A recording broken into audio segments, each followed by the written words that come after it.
Lux presents Hollywood.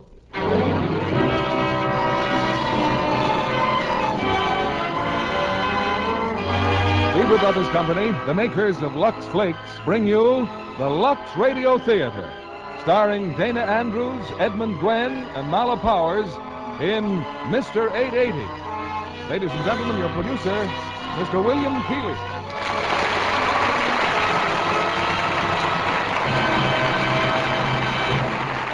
Greetings from Hollywood, ladies and gentlemen. I'm sure you're all aware of the tremendous task accomplished by our Treasury Department in protecting the public from counterfeit money. In tonight's play, Mr. 880, we will present a case that had one of the top agents of that department completely baffled, because the unknown counterfeiter made nothing but $1 bills, which he used only when he really needed money. Recreating his original role in this unique comedy is Edmund Gwenn, one of our most beloved character actors, and co-starring as a new romantic team, Dana Andrews and Mala Powers. Mr. 880 was made into a screen success by 20th Century Fox, not only to amuse and entertain you, but also to give you some idea of the ingenious work done by the agents of our Treasury Department. Which reminds me, Lux Flakes are a treasure for the modern housewife. For new Lux is enriched with color freshener and can be depended upon to protect the delicate colors in your fine washables. You're assured of gentle, safe washing care with Lux Flakes. Now, Mr. 880, starring Dana Andrews as Steve Buchanan, Edmund Gwenn as Skipper, and Mala Powers as Anne.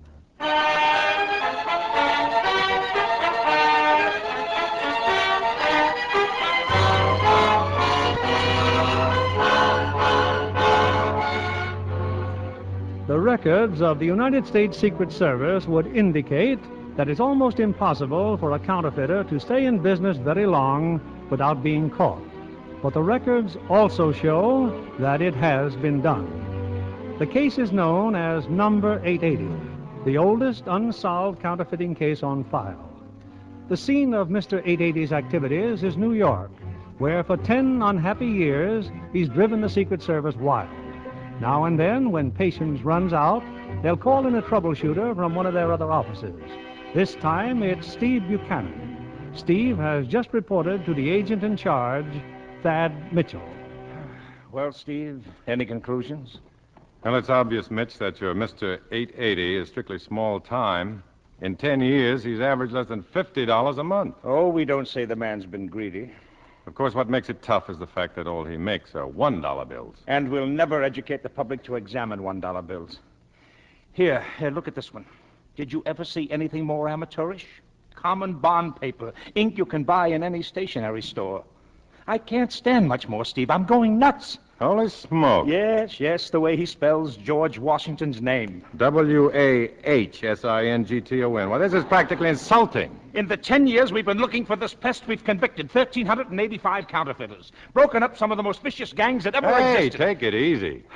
Well, I'm sorry, but that's what 880 does to you. Well, look, what makes you think I can crack this? I don't. Oh? The idea came from Washington. The chief thinks it needs a fresh mind.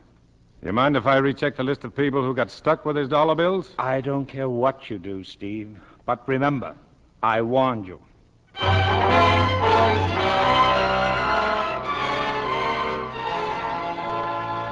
KNX 1070 News Radio.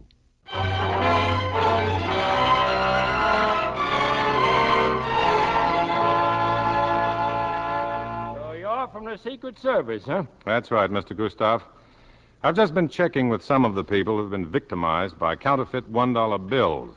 Now, in 1942, according to our records... That was 9 years ago. You never caught that guy? Nope. What have you guys been doing all this time? Playing pinochle?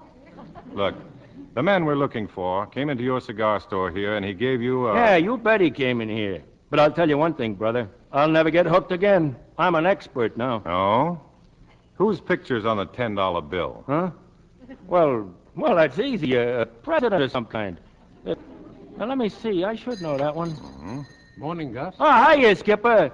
Same thing, huh? Pipe tobacco? That's right, Gus. Thank you. Help yourself to matches. Thank you. Here's your change, Skipper. Take a look at this one, Gus. Cute, isn't it, eh? What's it supposed to be? Why, it's a spinning wheel, a miniature spinning wheel for a mantelpiece. Don't look practical to me, Skipper. Not practical. Well, see you again, Gus. So long. I thought you said you examined all bills. Why, Skipper's an old friend of mine. Hey, maybe I'd better.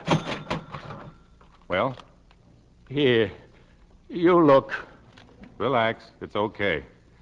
Here, take this card. Anytime you get suspicious, pick up your phone and call this number.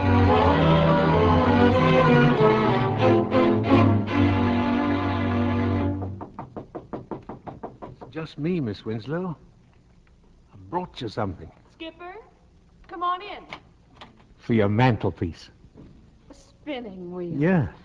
Oh, Skipper, it's beautiful. Oh, I knew I'd find one eventually, Miss Winslow. Why, it's perfect, Skipper. How much is it?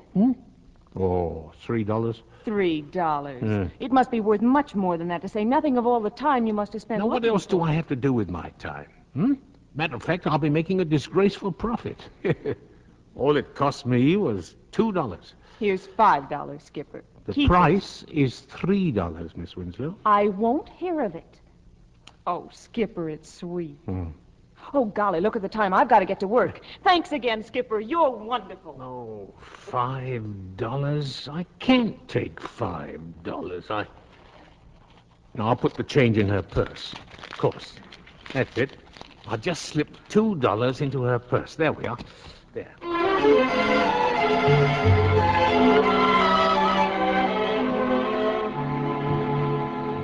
Well, it's about time you got back. Huh? Oh, I'm sorry, Doc. I had to see Miss Winslow down on the first floor. Oh, I apologize for my room. What a collection of junk. Antiques, Doc. My hobby. Antiques. How can you live in a place like this? 4 flights of stairs.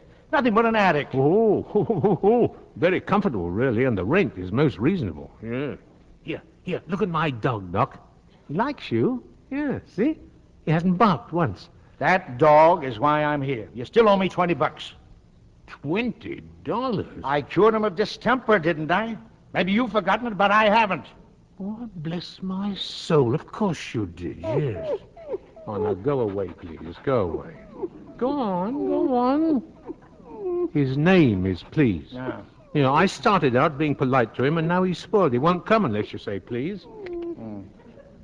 Doc, I'm afraid I don't have $20. Not at the moment, but here's $5, Doc, on account. Why don't you sell some of this junk here and pay your debts? Oh, I couldn't do that. These things I collected are like old friends. Now. Don't you worry, Doc. You'll get paid, all right. The last time it was some cock and bull story about getting it from a rich cousin. Oh, no, that's no cock and bull story. But you see, Doc, I don't like to go to Cousin Henry, except in an emergency. Well, this is an emergency. I'll give you 1 week, Skipper. I want that $20 1 week from today. I ought to be ashamed of myself, please, oughtn't I? Keeping that poor man waiting all these months. Well, looks like we've got to go to Cousin Henry after all. Cousin Henry. They think I've got a rich relative, please, called Cousin Henry. But we know better, don't we, eh? Yeah, we know that Cousin Henry's just a little old printing press. And he's always ready to help us out, isn't he? So, with Cousin Henry's cooperation, we're going to make some money. 15 brand new $1 bills. Yeah, now then, I'll get some paper and ink, and before you know it, we'll...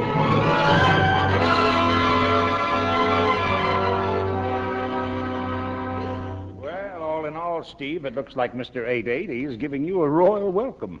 11 phony $1 bills in the last 4 days. I don't think it's funny. Neither do I. Look at the map again. 2 of the bills turned up here in Kingsbridge Heights. 1 more in Norwood. Any bills turned up from the subway, McIntyre? 3, the last one about an hour ago. I still believe that 880 lives in that same neighborhood downtown. Oh, Steve, I've been through this routine 6,000 times. You're a big help. Tell him, Mitch, save this boy some heartbreak. You know what he's planning to do? He wants to stalk the beast in his original lair downtown. That'd be foolish, I suppose. A sheer waste. Here's another one, Mr. Mitchell. Oh, my. From a taxi stand near Washington Square. The driver's out in the hall. He knows who gave it to him. Washington Square, huh? Well, looks like the beast is still down there. What a break. Tell that cab driver I'll be right with him. Yes, sir. You busy, Mac? Okay, I'm coming. Let's take a ride with that cab driver. With your brains and my luck, this'll be a breeze.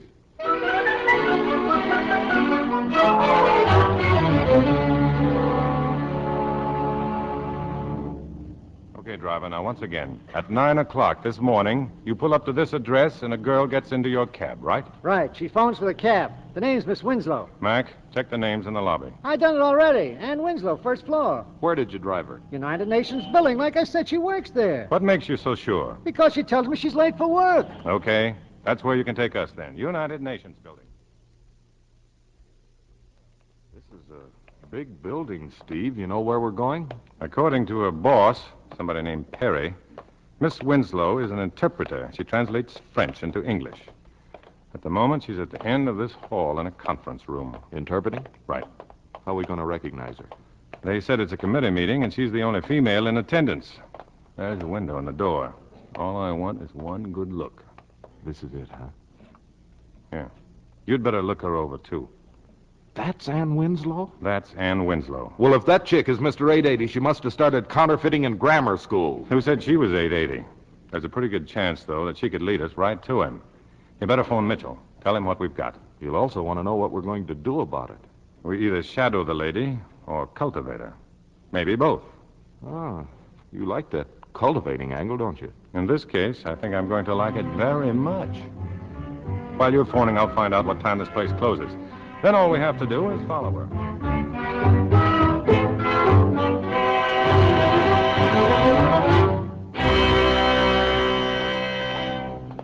Well, we're not doing so good, are we? We're doing all right. I like the way she walks, don't you? Well, I could tell better if we got a little closer. She's half a block away. We see where we are. I think you missed your best bet in the subway. All we can do Hey, now take it is... easy. Huh? She's stopping. She's looking in a shop window. Art supplies, it says. Paintings and prints. Here's where you go to work, Mac. Walk up to her. Make a few passes. Start getting fresh. Oh, now, look, I don't think she's the kind of a girl... Exactly. Then I come by. I tell you to let her alone. One thing leads to another, and I let you have it. Isn't that pretty corny? So it's corny. We don't have time for anything classy. Now, I'll slug you as easy as I can, Mac. Gee, thanks. Go on now. Get going.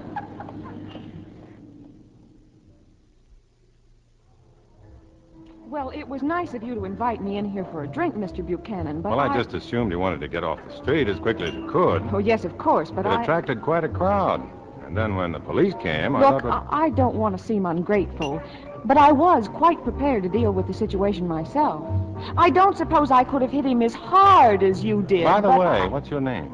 Ann Winslow. Who are you? Anyone special? I mean, do you work at anything, or do you just... Oh, I'm a French interpreter. I work at the United Nations building, but I do most of my typing at home.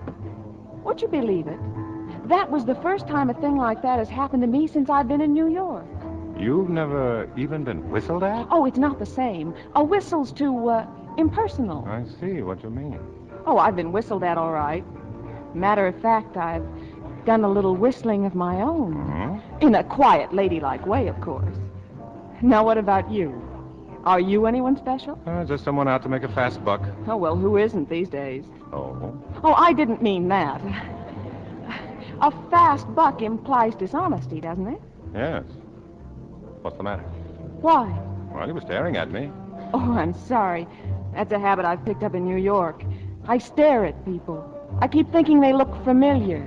It comes from looking at too many unfamiliar faces. Well, you know, that's very interesting. Now, if you stop to analyze it... I wish I had time to, Mr. Buchanan, but we did agree on, well, just one drink. Okay, we'll go. But when you were staring at me just now, do you know what I was hoping? What? That you were whistling. In a quiet, ladylike way, of course. Now I'm sure it's time to go. I just said I was hoping. Come on, I'll take you home.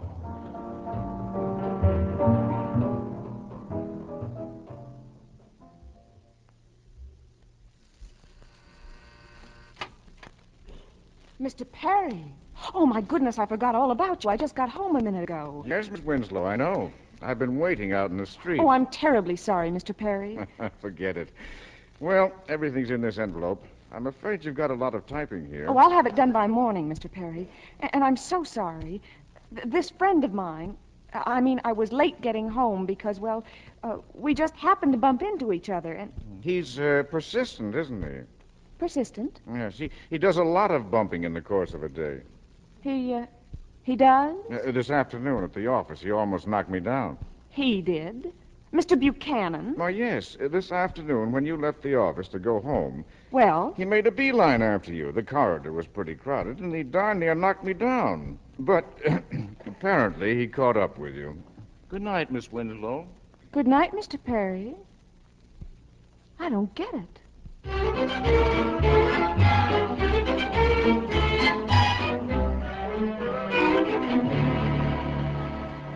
Good morning. May I help you? I hate to trouble you, but do you remember me? I was standing in front of your shop window yesterday afternoon when a man I came should up... say I do remember. Well, I was just curious to know what happened to that man. When the police Why, came... they didn't even arrest him. Seems he was with the Treasury Department. Treasury Department? Yes, Secret Service agent. He showed his credentials and they let him go. And talk about apology. Thank you. Thank you very much.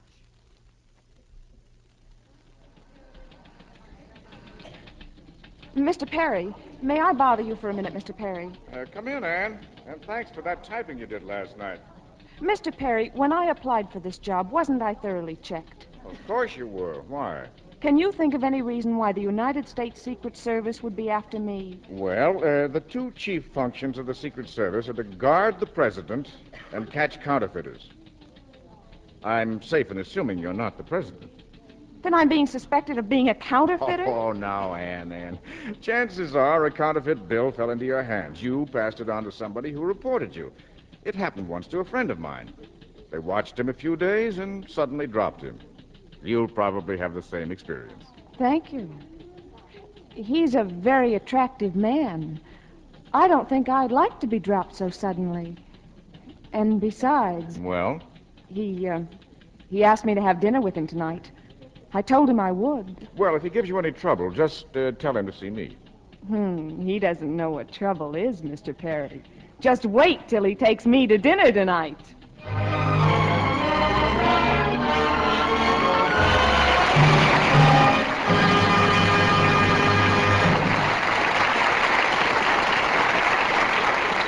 Now, here's our producer, Mr. William Keeley. Act 2 of Mr. 880, starring Dana Andrews as Steve, Edmund Gwenn as Skipper, and Mala Powers as Anne.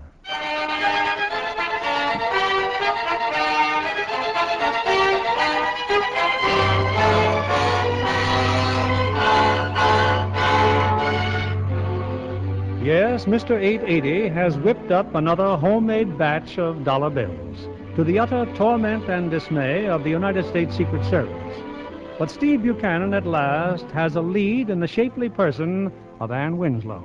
Steve has invited Anne out for dinner, unaware, of course, that Anne knows who he is. Well, I hope you like it here, Anne. I ought to. It's a terribly expensive place, isn't it?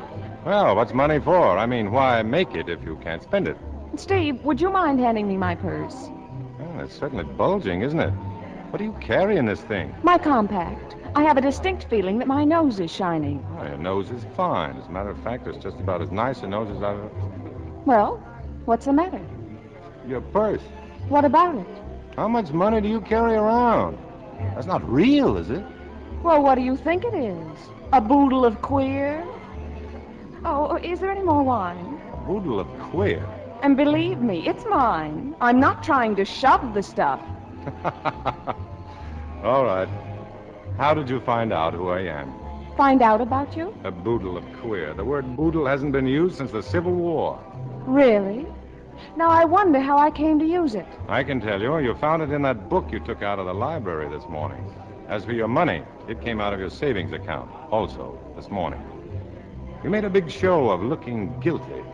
Why? Well, it seems so silly that you'd suspect me of counterfeiting, I thought I'd give you ample cause. You're not very good at it. Not that you're much better at dancing. Nothing like finding out, is there? Come on.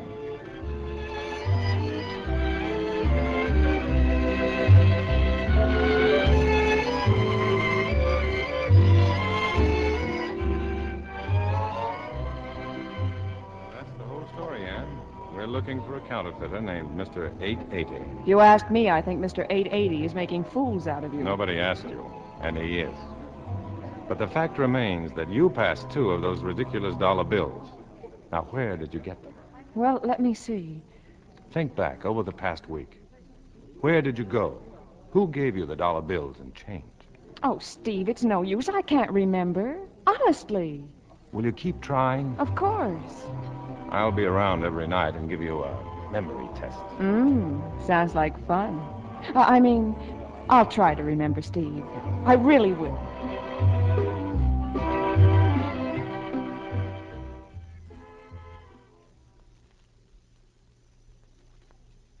So maybe now you've got a vague idea of what Mac and I have been through. Steve, you're no closer to 880 than the day you walked in here. Now, what about the girl? She's under constant surveillance. Mitch, look. For 10 years, 880 has followed a definite pattern. Your records prove that. And for almost 2 weeks, you've followed that pattern. He prints his dollar bills and proceeds to pass them out. But never in just one section of the city. No, a couple here and a couple there. Now we know this itinerary by the order in which those phony bills are reported to us. Yes. Downtown, Borough Park, Flatbush, Bay Ridge, and Bensonhurst, like he had a paper route. Well, you covered those sections, didn't you? All right, he's made a sucker out of me. Fine. Now what about Coney Island? What do you mean, what about Coney Island? According to your records, he goes there once a year. He goes to these other places once a month. Once a year to Coney Island, on practically the same Sunday in the same month. Oh, what Steve means, he's due out at Coney Island this Sunday, along with a few 100,000 other people. I've played long shots in my time, but... Okay, if anybody around here's got a sure thing, I'll forget about Coney Island. We never had a sure thing on 80, and we never will. Then you've got a date for Sunday, Mac. Goody, goody. You need me tonight? No, as a matter of fact, I've got a date tonight. And Winslow. Oh, break the date. Forget business for a change. Who said it was business? Oh.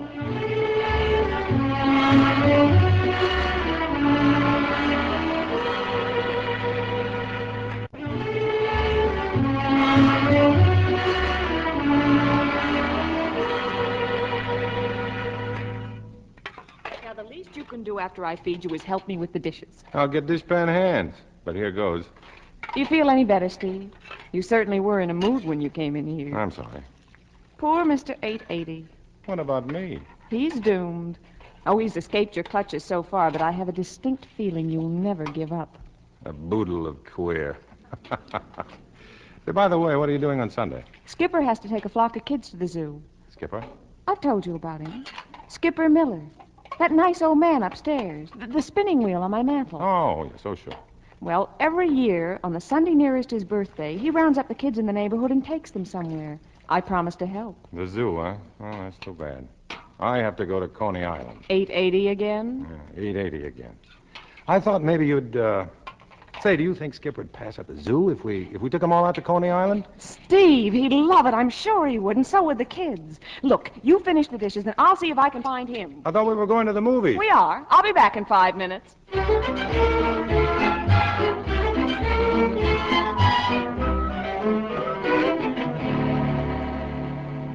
It's a splendid idea, Miss Winslow. Splendid. You sure we're not imposing on Mr. Buchanan? I told you, Skipper, it was his own idea. Well, you know, I usually take him to Coney Island. I thought the zoo might be a change. You know, between us two, Miss Winslow, I like Coney Island much better. Good. I'll tell him. That nice Mr. Buchanan. I can't wait to meet him. Oh, he wants to meet you too, Skipper. Does he now? I wonder why.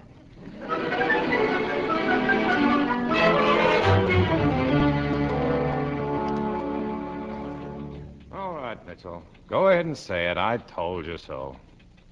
Well, I'm still not quitting. Who said a word? I just gathered that Coney Island yesterday was a bust. Complete. Not a sign of 880. Maybe I'll have better luck today out at Bay Ridge. Now, before you have a nervous breakdown, I'll tell you once again that any time you want to drop 880, it's perfectly all right with me. Drop it? Why? Well, I don't want to see you make a career of it. After all, there are more important cases to work. Yesterday was a bust. There's an irate citizen in my office from Coney Island, Steve. Look, he brought in a souvenir. Mac, that's an 880. Yes, and furthermore, he can give us a perfect description of the passer. Yeah, still want me to drop him, Mitch? Bring in that irate citizen. got a weighing concession out at Coney, see? I guess your weight, see? If I guess wrong, you get a beautiful Cupid doll. Okay, I break for a sandwich, see, 'cause I'm hungry. I'm eating the sandwich and counting up the take, and here's this bonus balloonist give me the eye. Quick as a flash, I know who it is. He's a wise guy, see, and that's him. That's the dirty crook right there. Me? I gave you a counterfeit dollar bill? How do you like this guy? He's with a tomato, see? He says to Hunter... Now, "Listen, honey, okay, fine. That's all we want to know. Huh? If this is the crook who gave you that phony dollar bill, he's already under arrest. Thanks for coming in. He's a very dangerous character. Yeah, you're right. Throw the book at him, Bud. Throw the book at him. Well, this is one for the book. So you're Mr. 880. Yeah, some joke. But 880 was there, Mitch. Maybe he was right under my nose. All right, I missed him. But he was there, right on schedule. And according to your research, his next stop should be Bay Ridge. Let's get moving. And if we don't get him in Bay Ridge, we'll get him in Bensonhurst. Mac, where are those cards you had printed? Right here. Warning, counterfeit $1 bill. How to identify? Well, we'll have one of those cards on every cash register from Bay Ridge to Canarsie. Sure. And I'll eat every one of them if 880 doesn't show up. Let's get going, Mac.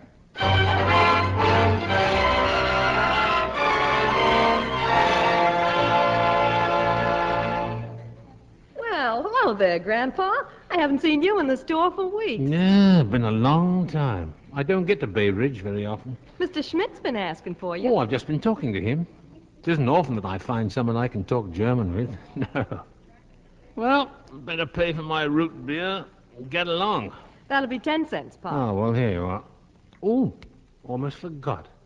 I think I'll buy one of those German newspapers. Oh, I'll get it for you. Oh, no, indeed. You stay where you are. You've been checking all those dollar bills, Mary? Oh, yes, sure, Mr. Henkel. I've got that card that those men left. It's right here on my...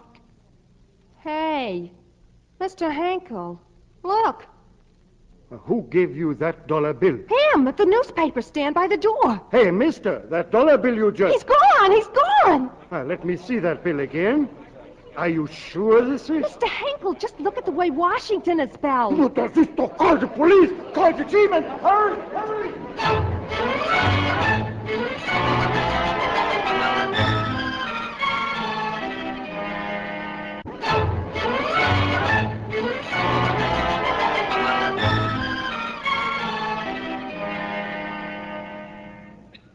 Hello, Skipper. Hmm? Oh, Mr. Buchanan. How nice seeing you again. Calling on Miss Winslow, huh? Well, I have hopes of finding her at home. Did you recover from Coney Island? Oh, it was a wonderful day, Mr. Buchanan. Wonderful. I've never seen the kids happier. Well, this must be your dog I've heard so much about. Yeah. Please and I take a walk every evening, rain or shine. Well, remember me to Miss Winslow, won't you? I sure will. A lovely girl, Mr. Buchanan. A kind girl. Well, come on, please. Come on, Betty. Come on, boy. I'll be ready in a minute, Steve. Where are we going tonight? I thought we could decide that at dinner, okay? Okay. Still no news on Mr. 880? Or am I asking embarrassing questions? He was in Bay Ridge this afternoon. But you didn't find him. No, but we know a lot more than we did. His age and that he speaks German. Oh? We even got a description. Really? Only the description's worthless. There must be 10,000 old men floating around who'd fit it.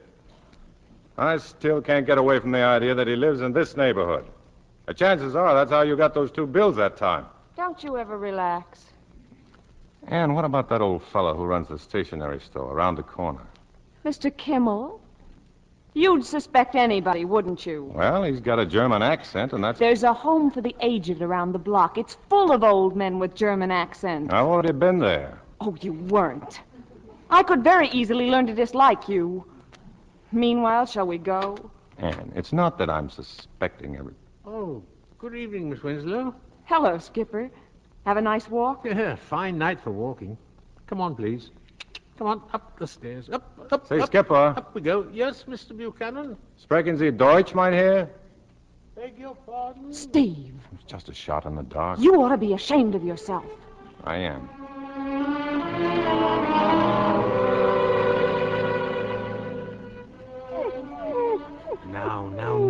Now, don't you go to sleep, please.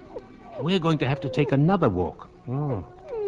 Yes, we're going to that vacant store down the block. And in the backyard, we're going to dig a hole. You see, please, Cousin Henry has to go. They almost caught me this afternoon in Bay Ridge. And now Mr. Buchanan. Now, why? Why would he want to speak German to me? So, we'll bury the printing press and the plates, and no one will ever use them again. No. Come on, old man. Come on, dog. Come on, then. You'll stand guard, and I'll bury poor Cousin Henry. Yes. Yes. Come in, Steve. Come in. Sit down. Mac said the chief just called from Washington. Yes. Among other things, he wanted to know about you. Well? Steve, the chief wants you to go to France. France? Yep. There's a popular demand for the American dollar in Europe right now, and some outfit in Paris is trying to satisfy it. It's big stuff, Steve. And after all, we haven't had one of Mr. 880's dollar bills for weeks now. No, 880's a counterfeiter, Mitch. He's breaking the law. If we can't stop him, we may as well close shop. Well, I just thought you might be interested. Well, I am. I hate to admit it, but I am. Look, can I think it over for a day or so? Sure. Take your time. Thanks, Mitch. I'll give you an answer tomorrow.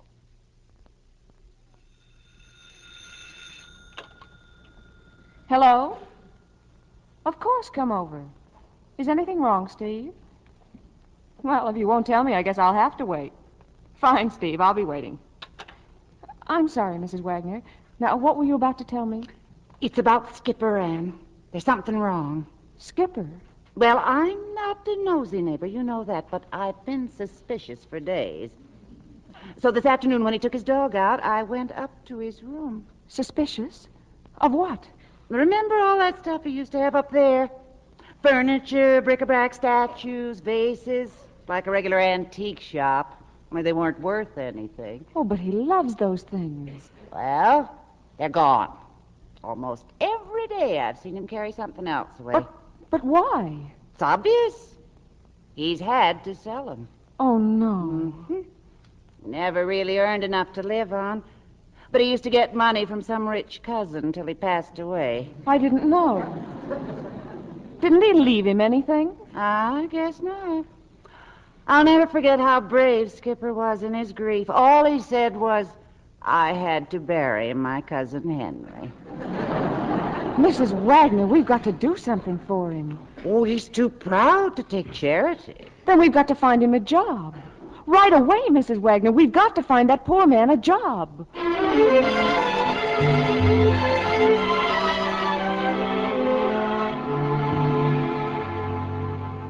So if you don't mind, Steve, I thought that instead of going out, we could have a bite right here. All right. Well, this is fine.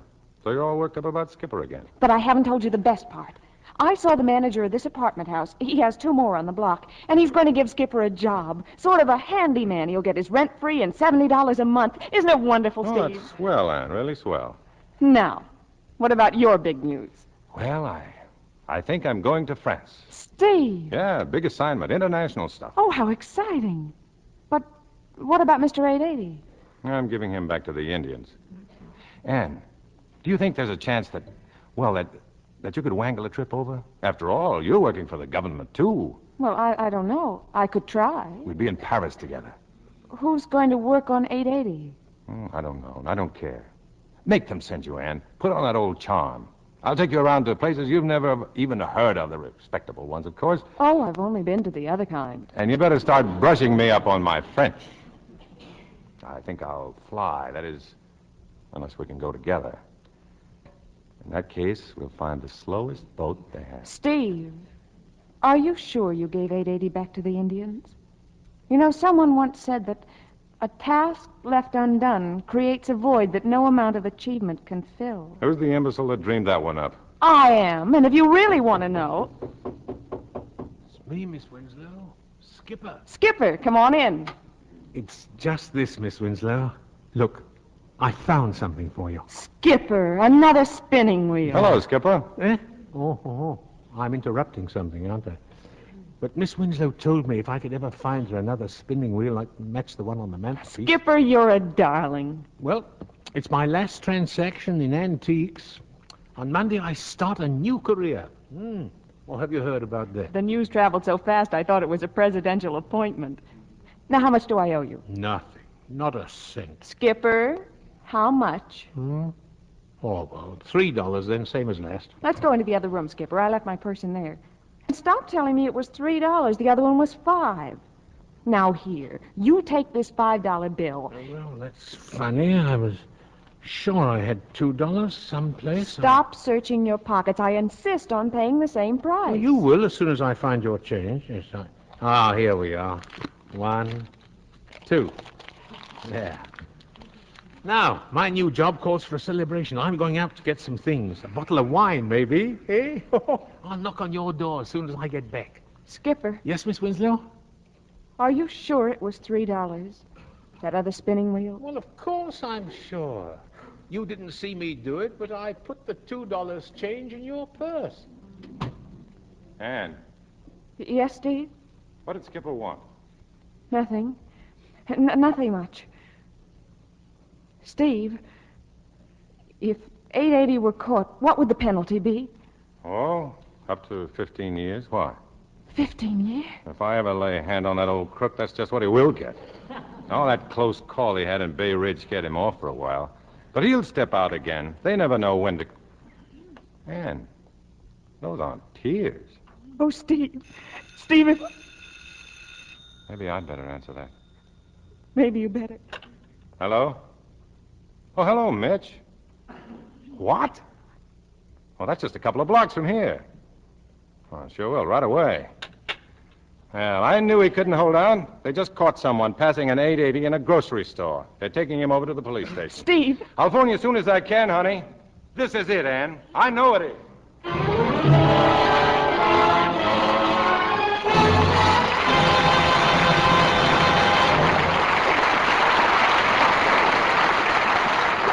Act 3 of Mr. 880 will continue in a moment.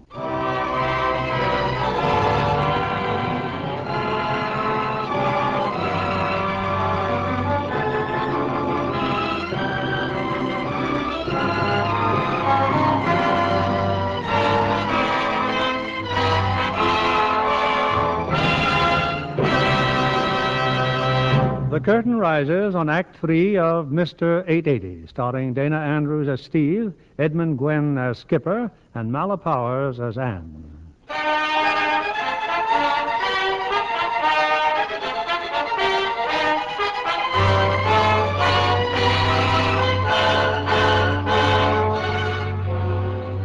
Suddenly, the case of Mr. 880 has broken wide open, and Steve Buchanan has dashed down to the police station.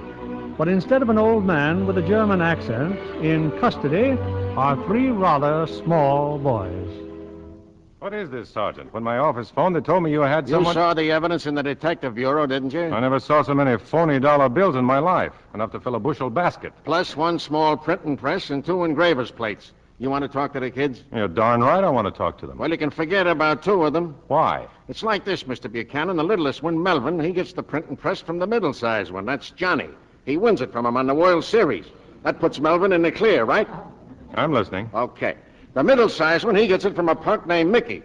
He lets Mickey join his mob, and Mickey gives him the hot printing press. Mickey's the kid that found it to begin with. Yeah. Put Mickey in a prowl car. I want him to point out the exact spot where he found that stuff. I'll wait for you outside. You turn down the next block, Copper. It's right down there. Oh, get him. Now, you found the press yesterday. Is that right, Mickey? The printing press and 2 engraver's plates. Yeah, I put some ink on it, and I try it out, see? I figure it's stage money, so I starts making deals. I sure made a lot of deals. Okay, punk. Now where? There it is, that empty store. Only it's behind the store in the backyard. All right, let's get out. We're playing a game, see? And I'm hiding from the rest of the fellas. I run in back of the store and hide behind them old boxes and stuff. Then this dog comes along and starts scraping the dirt, right next to me. Dog? Your dog? Not mine, brother. Anyways, pretty soon I see something. So I start helping the dog, and out comes the printing press. What kind of a dog was it? One of them shaggy ones. I think he belongs to some old geezer down the street. Here's the hole. See? Right here. Take him to the car, Sergeant. See that he gets home, will you? You staying here, Mr. Buchanan? No. There's an old man I'm going to see down the street. A poor, stupid old beggar. I don't get it. You don't have to. Oh, and let those other kids go, too. Custody of their parents. Right.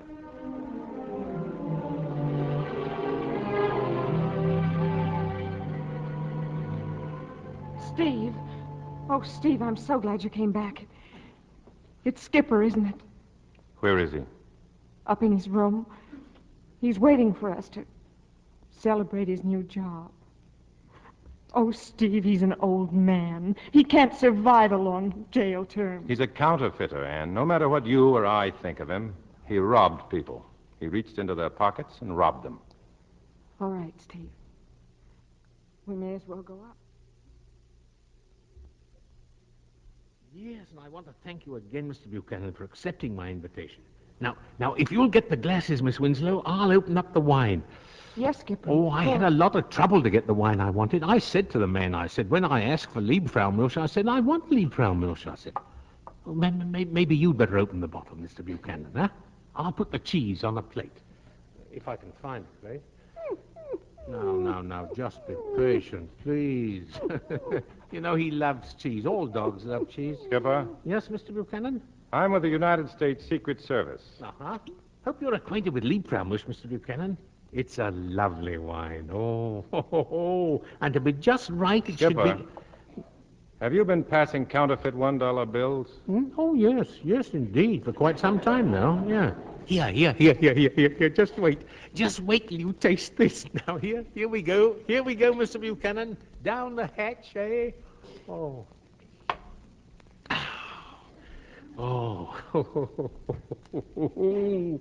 Yes, in all the world, there's nothing like Liebfraumilch. You'll have to come down to the office with me, Skipper. Oh, yes, of course. They'll probably want to ask me a lot of questions. I'm ready to leave any time now, only my dog. Oh. Don't suppose they'll let me take, please? I'll take care of him, Skipper. Oh, yeah? Oh, thank you. And in case I'm detained, he likes ground meat at least once a day. You'll need a lawyer, Skipper. I know a very good one, Mr. Lee. Lawyer? Oh, no need of that, no. I suppose there is a lot of detail to a thing like this, Mr. Buchanan? Considerable, Skipper. Well, I hope it won't take too long. I wouldn't like to spoil your evening with Miss Winslow. Now, please, behave yourself. Now, you stay with Miss Winslow and behave yourself. See, now, go on. Now, be a good dog. That's it. Good boy.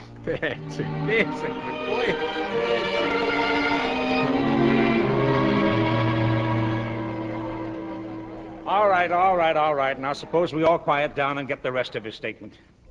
They've been asking me a lot of questions, Mr. Mitchell. You may be able to think of some, too. Did it ever occur to you that this was like stealing, that every person who accepted a counterfeit bill from you suffered a loss? Did you get that, Miss McGallagher? What? I was afraid he was talking too fast for your shorthand. What? Oh. Yes, Mr. Mitchell, yes, I was aware of what I was doing. But I never gave anyone more than one bill. No, I made sure about that. You planned it that way? Oh, indeed I did, yes. Well, then I'd always buy something from them. They'd make a profit on that, so the loss wasn't too great. No. Oh, less than $1. I'm sure nobody minded it. I understand you were in the Navy for many years. Yeah, machinist, first class.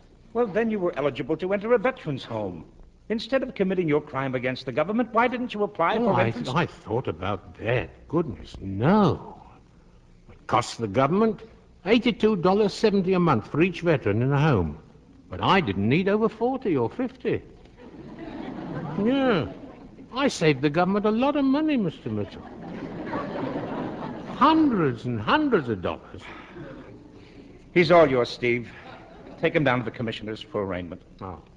And I want to thank all of you. You've been very kind, patient. Thank you.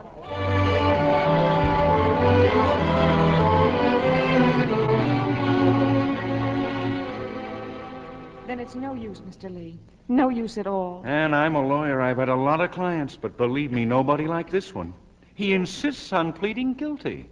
Tell me, do you know anything about Judge O'Neill? Yes, and you may as well be prepared. A lot will depend on the Secret Service on how hard they push it. Your friend Buchanan could help. Yes, he could, but he's gone to Washington. Then I won't see you in court, Mr. Lee. Oh, I may drop around, but it won't do any good. 10 o'clock in the morning. Right, federal court, Judge O'Neill. Good luck, Ann.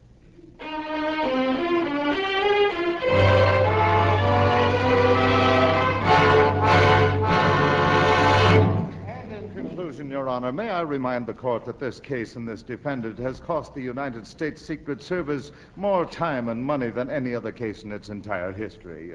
That's all, Your Honor. And I would suggest that the defendant pay a little more attention to what's going on in the courtroom. Oh, I'm sorry, Your Honor. I was just asking Miss Winslow about my dog. Mr. Miller, before I impose sentence, I'll give you one more opportunity to get counsel. If Your Honor, please, may I approach the bench? Is that you, Mr. Lee? Yes, Your Honor. Although the defendant insists he doesn't want me, I would like to submit certain facts.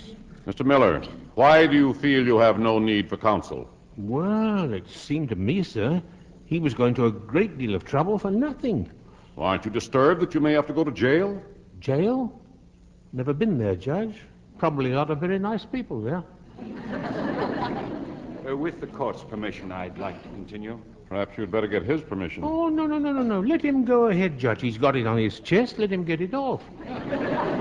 You have his permission, Mr. Lee. Your Honor, I respectfully call the court's attention to the fact that the defendant is an old man, 73 years of age. Mr. Lee, I have always dealt severely with counterfeiters as a matter of public policy.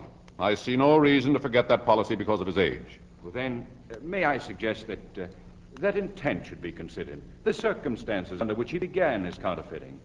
Mr. Miller is a junk dealer. Now, it's quite... Antique dealer, Your Honor. Anyway, it's quite possible that among the things he picked up was this printing press. So he decided to experiment, just as the little boy did who found it buried in the ground. Oh, but that's wrong, Your Honor. I bought that printing press. Yes, and those plates. I engraved them myself. Yeah, it took me quite some time. It's not easy, you know. No, I'm sorry, Mr. Lee, but I'm afraid the facts contradict you. Thank you, Your Honor. That's all I have to say. Yeah. Now, where's this Secret Service agent who made this arrest? Mr. Buchanan, isn't it? I'm here, Your Honor. Well, any recommendations?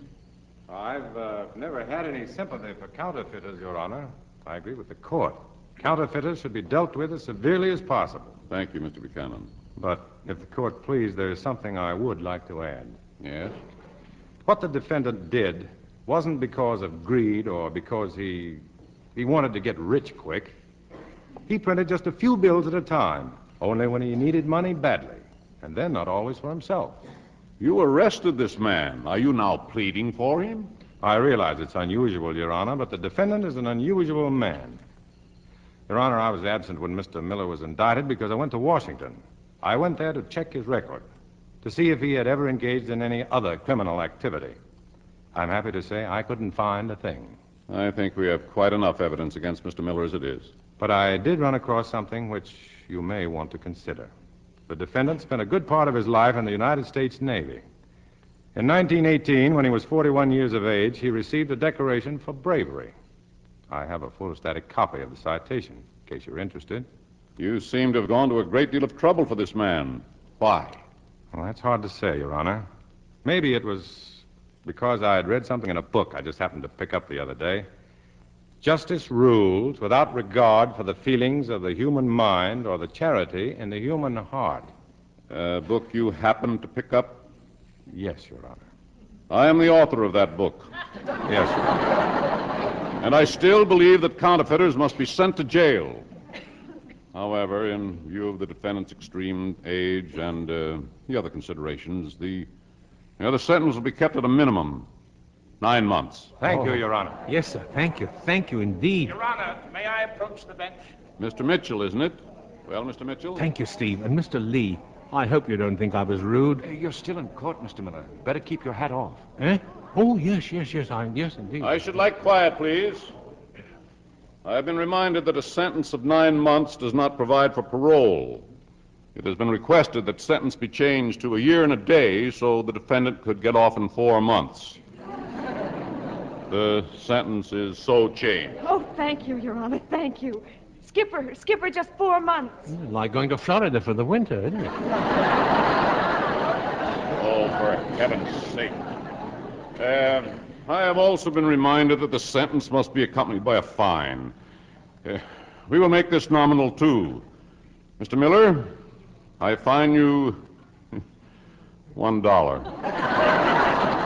Well, I believe I have a $1 bill. Sure. Right here with me, Your Honor. Yes, sir. A brand new... Oops, not that one. Skipper, maybe you better let me pay. Oh, I wouldn't hear of it. I do have another one somewhere. Ah, here we are, Judge, here, yeah. Mr. Buchanan, you'd better look it over. It's as good as gold, Your Honor. This way, Mr. Miller. Oh, goodbye, Skipper. 4 months isn't long. Thank you, Steve. Thank you. Skipper. Yeah? Would you mind terribly if I kissed you? My goodness. Well, after that, I don't feel a day more than 72. No. Yeah. You save the rest of your kisses for him, my dear. Thanks, Skipper. I think you've got something there.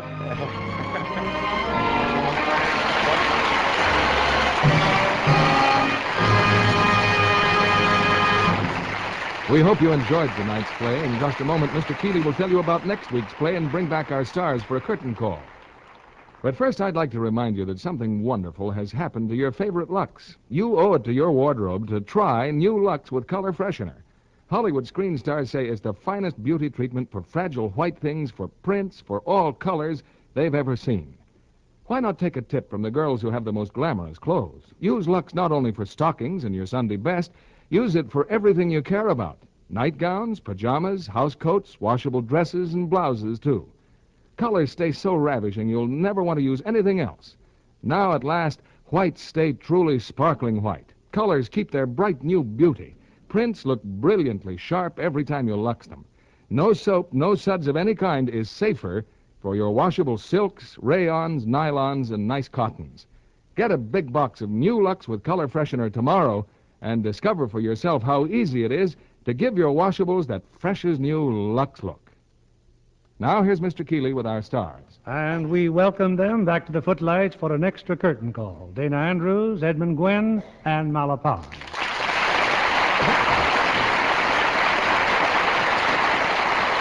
Well, we were certainly lucky to find you three in town this week. Yes, you were, Bill. Because just about every available star and starlet is making a tour for Movie Time, USA. Mel and I just did get back in time for the show. I was in New York City with the tour, and Mallow went all the way to Jacksonville, Florida. Isn't it a wonderful idea for all those actors and actresses to go all over the United States so that the people can see them as well as their pictures? Yes, Teddy, and we're proud that 9 out of every 10 actresses who went on the tour were Lux girls. That's right, Mr. Keeley. And believe me, we also saw to it that we had plenty of Lux flakes. Lux flakes certainly come in handy on personal appearance tours, don't they? Yes, Mr. Keeley. Lux and a good personal appearance always go together. Teddy, how is it you didn't go on one of the tours? Well, I'm only just out of hospital. And besides, someone had to be here tonight to tell you about some good pictures you'll soon be seeing. For instance, The Desert Fox, made, of course, at 20th Century Fox. James Mason stars as General Rummel. Yes, we're certainly looking forward to that one, Teddy, because it tells the story of the man as well as the famous general. And I'd like to mention that Samuel Goldwyn has a very fine picture soon to be released called I Want You. Starring Dorothy McGuire, Farley Granger, Peggy Dow, and Dana Andrews. That's right. We think I Want You is a great love story and very timely. Now, who has time for romance these days with Uncle Sam wanting the boys back again? Well, if Uncle Sam wants me again, I'm ready. Ready for what, Teddy? Ready to recruit. Waves, wax, stars, Lady Marine. And what have you recruited for next week's show, Mr. Keeley? A very charming love story that will take us all back a few years to reminisce about those romantic high school days. It's the 20th Century Fox screen success, Margie. And as our stars, Jean Crane in her original role, co-starring with Hugh Marlowe. We look forward to that one, Bill. Good night. Night. Good night. It was a wonderful evening. Don't you admire the lovely screen star Teresa Wright? She has one of the loveliest complexions in Hollywood. Teresa says, I'm a Lux girl. Lux soap facials leave my skin softer and smoother. So why don't you try this famous complexion care? It's so easy, but it really works. Just cream the rich Lux active lather well into your skin, rinse with warm water, splash with cold, then pat dry with a soft towel. You'll be delighted with the way your skin takes on fresh new beauty. Looks really Lux lovely. Get Hollywood's own beauty soap, fragrant white Lux toilet soap tomorrow. Discover why 9 out of 10 screen stars are Lux girls. Lever Brothers Company, the makers of Lux Flakes, join me in inviting you to be with us again next Monday evening when the Lux Radio Theatre presents Jean Crane and Hugh Marlowe in Margie. This is William Keeley saying good night to you from Hollywood.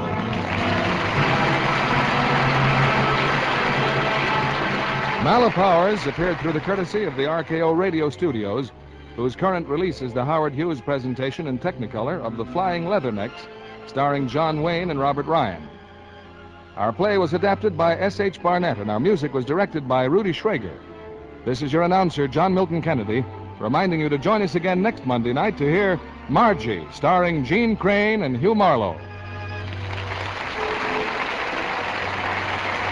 This is the CBS Radio Network.